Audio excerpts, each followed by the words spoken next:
সবাইকে স্বাগত জানাচ্ছি মিডিয়া একাডেমির পক্ষ থেকে। এই পর্যায়ে আমরা শিখবো হচ্ছে how to space between line. আমরা এখানে যে লেখাটুকু দেখতে পাচ্ছি, এই লেখার মধ্যে দেখেন এখানে যে Barcelona star Neymar has fired on ominous সোয়ারিং টু দেয়ার রেস্ট। তো এখান থেকে এই প্যারা থেকে এই প্যারা একটা মধ্যবর্তী একটা দূরত্ব তৈরি হয়েছে। তো আমরা যদি সাধারণত এই ধরনের দূরত্ব তৈরি করতে চাই, তাহলে আমরা দুই ভাবে তৈরি করতে পারি। একটা হচ্ছে যে আমি এই লেখাটাকে একটু কপি করে নিচে নিয়ে যাই, এখান থেকে আমি পেস্ট দিলাম কন্ট্রোল ভি দিয়ে। এখন এখান থেকে যদি আমি সেম লেখাটার যদি দূরত্ব বাড়াতে চাই, তাহলে আমি কিন্তু কি স্পেস দিয়ে আমি আরেকটা লাইন লিখতে পারি।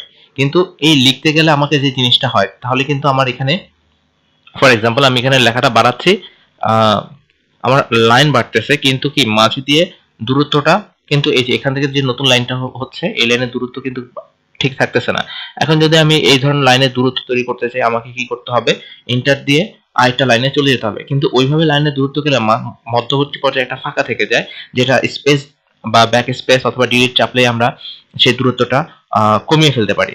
তো এই ধরনের লাইনের যে স্পেসিং দূর করার জন্য আমরা যে কাজটা করতে পারি, সেটা হচ্ছে যে আমাদের প্যারাগ্রাফ সেটিং করতে হবে। তো প্যারাগ্রাফের জন্য আমরা প্রথমে এখানে, তার আগে আমি একটু কাজ করি, এই লাইনের স্পেসিংটা আমি অফ করে দিই। এখান থেকে প্যারাগ্রাফ অপশনে গেলাম, প্যারাগ্রাফ অপশনে গিয়ে এখান থেকে যে অটো আছে, আমি অটোটাকে 0 করে দিই। এখান থেকে 0 করে দিলাম, এখান থেকে 0 করে দিলাম। এখন দেখেন আমার লাইনের মধ্যবর্তী দূরত্বটা কমে গেছে। প্লাস আবার এখান থেকে যদি আমি সেম কাজটা করি, তাহলে দেখা যাবে এখান থেকে 0 করে দিলাম, এখান থেকেও 0 করে দিলাম। দেখেন এখন লাইন দুটো একদম কাছাকাছি চলে আসছে। তো এই কাছাকাছি চলে আসছে, এখন যদি মধ্যবর্তী আমি দূরত্ব তৈরি করতে চাই, এন্টার দিলে মাঝে কিন্তু আমার এই নিচের লেখাগুলোর মতো কিন্তু কি প্যারা তৈরি হয়েছে। কিন্তু এই প্যারাটা আমাদের যে সমস্যাটা করবে, সেটা হচ্ছে কি এখানে মাঝে মধ্যে কিন্তু আমি লিখতে পারবো, কিন্তু আমি যদি আহ এখানে সানডে নাইটের পরবর্তী পর্যায়ে আমি লিখতে যাই, দেখেন মাঝখানে ফাঁকা জায়গাতে যদি আমি যতই ক্লিক করি না কেন, সেখানে কিন্তু আমরা কিছুই লিখতে পারছি না। তো এই ধরনের যখন আমরা তৈরি করতে যাব, আমাদেরকে লাইন স্পেসিং সেট করতে হবে, এবং তার পূর্বে আমাকে লেখাটাকে অবশ্যই ফুল স্টপ থাকতে হবে। দেখেন এখানে প্রতিটা লেখার পেছনে কিন্তু কি ফুল স্টপ আছে, আমি প্রতিটা জায়গাতেই প্রেস করতেছি, ফুল স্টপ আছে। যদি ফুল স্টপ দেওয়া না হয়, তাহলে মধ্যবর্তী লাইন স্পেসিংটা কোনো রকম কাজ করবে না।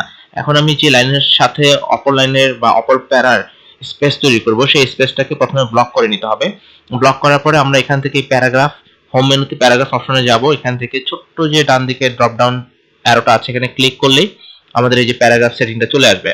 তো এখান থেকে যদি আমি অটো দিয়ে অটোমেটিক, একটা হচ্ছে স্পেসিং বিফোর, একটা হচ্ছে আফটার।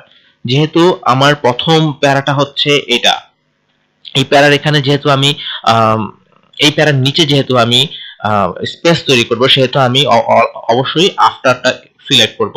আর যদি আমি এই যে দি অ্যাটাকিং ট্রিও ওয়াজ অল এইটার উপরে করতে চাই, তাহলে আমাকে স্পেসিং বিফোর প্রেস করতে হবে। তো আমরা যেহেতু প্রথমটুকু বার্সেলোনা স্টার নেইমার হ্যাজ এখান থেকে ব্লক করেছি, তো সেক্ষেত্রে আমরা আফটারটা সিলেক্ট করব এবং ওকে দিব। দেখেন আমার অটোমেটিকলি কি সেই স্পেসটা তৈরি হয়ে গেছে। এখন কিন্তু এই মাঝে স্পেস আমরা লিখতে পারছি না। আশা করি আপনারা প্র্যাকটিস করবেন। ধন্যবাদ।